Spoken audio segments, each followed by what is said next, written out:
신념은 강한 힘을 가지고 있다. 아니, 네 신념 말고 네 의견은 별로 중요하지 않아. 하지만 어딘가에 누군가는 달라. 그리고 그 누군가는 언제나 존재해왔지. 자기 자신의 신념의 힘으로 이 우주를 조종하고 있는 그 누군가가. 그러니까 언제나 항상 이 우주는 그 단 한 사람이 무엇을 믿느냐에 따라서 조작되어 온 거야. 그야말로 모든 게, 심지어 물리법칙마저도. 그리고 그 사람이 죽으면 그 능력은 그 즉시 선택받은 누군가에게로 또다시 옮겨가. 예를 들자면 아멜리아 에어하트라든가. 그 사람은 새로운 선택받은 자가 여자 비행사라는 개념을 받아들일 수 없어서 사라진 거야. 뉴턴의 중력 법칙도 마찬가지야. 그렇게 뻔한 게 어떻게 그렇게 늦게 발견되었는지 좀 이상하다 생각해 본 적 한 번도 없어? 그건 바로 몇천 년 동안 모든 선택받은 자들은 아리스토텔레스의 물리학을 철석같이 믿고 있었기 때문이야. 그 자들은 자기가 무슨 힘을 가지고 있는지도 모를 거야.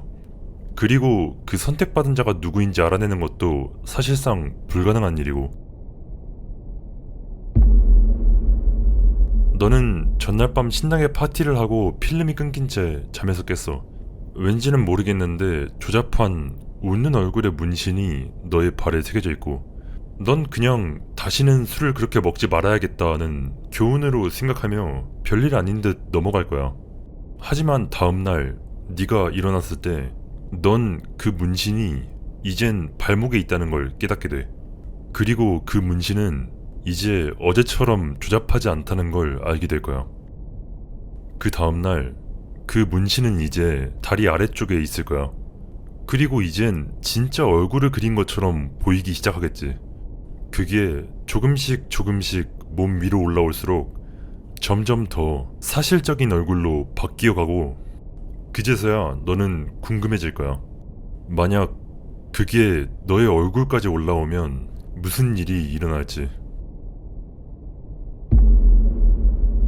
한밤중에 문 밖에서 애기들의 옹알이 소리가 들려와. 처음엔 평범한 아기들의 옹알이로 시작했어. 아직 이도 나지 않은 순진무구한 아기가 내는 소리처럼 들렸어. 하지만 시기가 밤 10시를 넘어 새벽 3시로 향해 갈 때 그 소리는 조금씩 위협적으로 바뀌어가지. 순진했던 옹알이는 점점 걷잡을 수 없는 울음소리가 되었고, 이내 분노에 찬 비명소리로 바뀌어갔어. 지금 난 그들이 소리 지르는 걸 듣고 있어. 16분 후 문이 열릴 것이고, 그놈들 중 하나가 내 침대 위로 올라올 거야. 내가 아무리 숨으려고 노력해도 그것은 이불 속에 숨은 나를 찾아내서 천진한 아기 웃음소리로 나를 방심하게 만들겠지. 하지만 내가 고개를 내밀어 그것을 바라봤을 때 내 눈앞에 있는 건 아기가 아닐 거야. 진짜 아기는 이 생명체가 그랬던 것처럼 내 눈을 뽑아가려고 하지 않아. 하지만 난 그들을 피할 수 있어. 충분히 가능하고 이미 몇 번이고 해봤던 일이야. 난 그냥 자면 돼.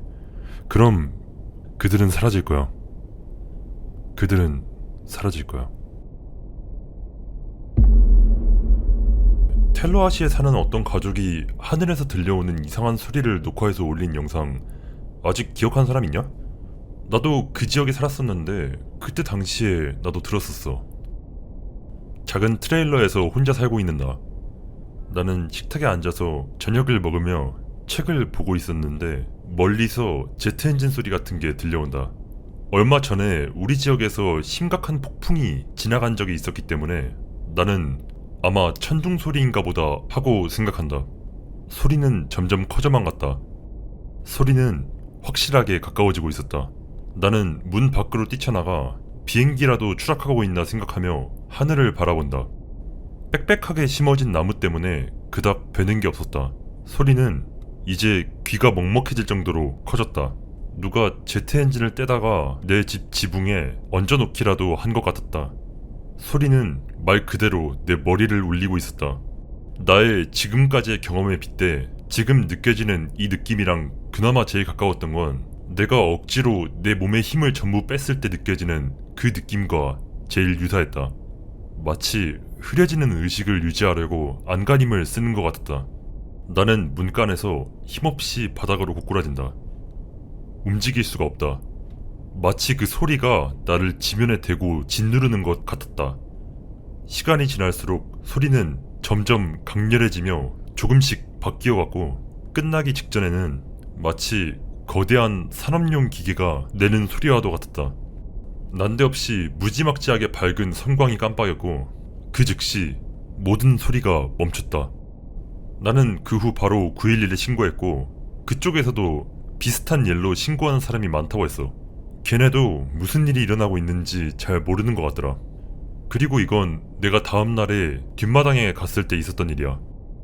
큰 나무 밑동에 다람쥐가 누워있다. 아마 어제 그 소리에 놀라서 땅에 떨어지는 바람에 목이라도 꺾였나 보다 하고 생각했다. 가까이 다가가서 자세히 살핀다. 그런 흔적은 찾아볼 수 없었다. 다람쥐를 죽인 게 뭐가 됐던 간에 떨어진 것 때문은 아니었다. 그놈의 눈은 부풀어서 거의 두개골 바깥으로 튀어나오기 일보 직전이었다. 마치 굉장히 심각한 뇌출혈이라도 생긴 것처럼 보였다. 나는 어제 그 소리가 어떻게 내 머리를 울렸었는지에 대해서 기억해낸다. 나는 운이 좋은 거였다.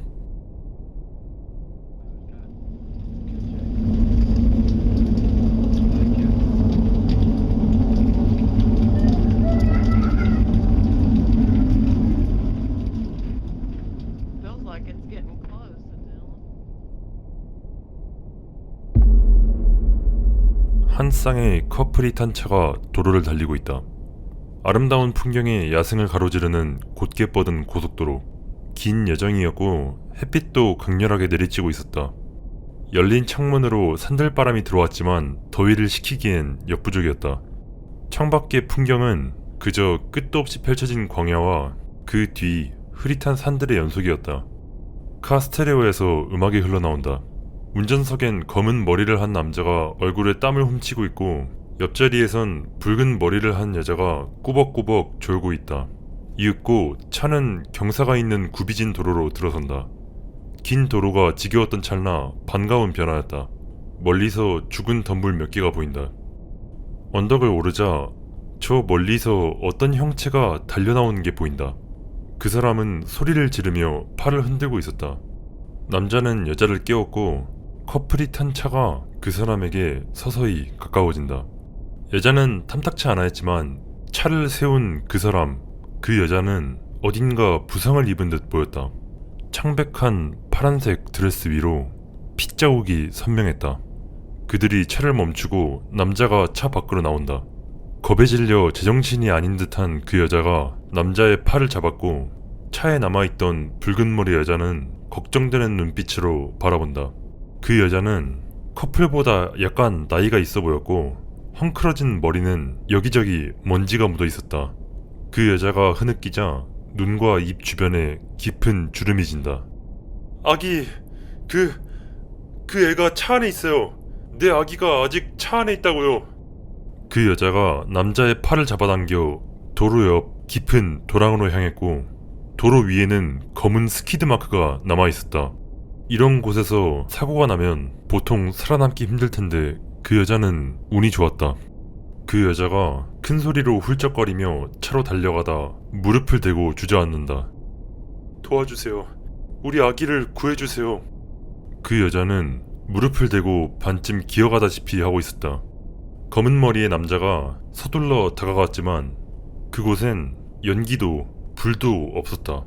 유리 파편 몇 개가 도로 위에서 햇빛을 반사해 빛나고 남자는 도랑 아래를 향해 몸을 기울인다. 미약한 바람에 흐릿한 냄새가 실려온다. 태양이 녹슨 자동차의 잔해 위로 그림자를 들이운다. 남자의 뒤에서 그 여자가 울고 있다. 그가 도랑 아래로 미끄러져 내려가 녹슨 차에 손을 얹자 남자의 손 안에서 오래된 페인트가 바스라진다. 그는 왠지 아이 울음소리 같은 게 들려오지 않는다는 걸 깨닫고 햇빛을 손으로 가린 채 차 안을 들여다본다. 거기서 남자가 발견한 건 이제는 다 해져가는 자동차 시트 위 새까만 얼룩에 불과한 햇빛에 말라붙은 비쩍 마른 유아의 시신이었다. 그의 뒤에서 그 여자는 울고 있다. 나는 그것에게 뭐라고 해야 하나, 씌었다고 해야 하나? 아무튼 나는 그것한테 씌었다. 끔찍한 환각. 나는 그걸 창백한 얼굴이라고 부를 뿐이야. 처음 그걸 봤을 때가 아직도 기억나. 내가 12살 때 가족과 묵던 호텔 소변기에서 볼일을 보고 있을 때였어. 난 내 시선 가장자리에서 무언가 움직이고 있다는 것에 눈치챘어. 하지만 난 최근에 그런 일이 많아서 그냥 별일 아니겠지 하고 넘겼었어. 나는 손을 씻으려고 세면대로 갔고 수도꼭지를 틀으려는 순간 나는 봤어. 거울 너머로 내 등 뒤 불과 한 발자국도 채 떨어지지 않은 곳에 서 있는 그걸. 대략 170cm 정도 되어 보이는 사람의 형태를 한 생명체가 완전히 발가벗은 채 서 있었어. 기름칠한 듯 번들번들한 피부에 길쭉한 손가락, 그리고 말도 안 될 정도로 비쩍 말라 있었어. 마치 태어나서 지금까지 한 번도 무언가 먹어본 적이 없는 듯. 갈비뼈에 살가죽만 붙어있는 그것의 가슴은 창백한 형광등 불빛 아래서 더더욱 병약해 보였고, 심지어 그놈은 숨조차도 쉬지 않았어. 하지만 나를 무섭게 만든 건 그게 아니야. 그것의 얼굴. 완벽하게 매끈한 타원형의 여윈 목에 비해서 너무나도 크고 무거워 보이는 머리에 눈이 있어야 할 자리에는 끝이 안 보일 정도로 깊고 칠흑같이 어두운 두 개의 구멍이 나 있었어. 그것은 나를 뚫어져라 쳐다봤어. 손가락 하나 까딱하지 않고 전신에 근육 하나도 움찔하는 일 없이 그냥 그곳에 우두커니 서 있었어. 마치 몇 시간처럼 느껴졌던 그 찰나의 시간 동안 그것의 시꺼먼 그 두 눈이 나를 꿰뚫고 있었어. 마치 영원과도 같은 시간이 지난 후 나는 이제 다리가 말을 듣는다는 걸 깨닫고 문으로 뛰쳐나갔어. 너무 겁에 질려서 비명을 지르는 것도 잊은 채 나는 내 방을 지나쳐 겁에 질린 아이처럼 두 방 건너 부모님 방으로 달려갔어. 나는 가족을 깨우려 온 힘을 다해서 문을 주먹으로 내리치고 또 내리쳤고, 마침내 문이 열리는 소리가 들리자 나는 위험을 무릅쓰고 내가 달려왔던 복도 쪽을 힐끗 바라보았어. 그것은 그곳에 있었어. 미동도 없이 서서 나에게 시선을 고정한 채 기름진 그것의 발이 발 밑 카펫에 갈색의 얼룩을 새기고 있었어. 아빠가 문을 열자마자 나는 아빠를 지나쳐 안으로 뛰어들어갔고 소파에 뛰어들어 쿠션에 얼굴을 파묻었어. 아빠는 뒤돌아서 등 뒤로 문을 닫으며 왜 그러냐고 나에게 물었어. 하지만 나는 대답 대신 공포에 질린 눈으로 아빠 쪽을 바라볼 수밖에 없었어. 왜냐하면 아빠의 등 뒤 문간에는 그것의 그 어두운 구덩이와도 같은 눈이 서서히 닫히는 문 사이로 나를 바라보고 있었거든. 그날 밤 나는 조금도 맘 편히 쉬지 못했어. 몇 시간 동안 뒤척거리다 문득 눈을 뜬 나는 내가 누운 소파 발 쪽으로 그것이 서 있는 것을 보았어. 시선을 돌리기 너무 무서웠던 나는 그것을 계속 응시했어.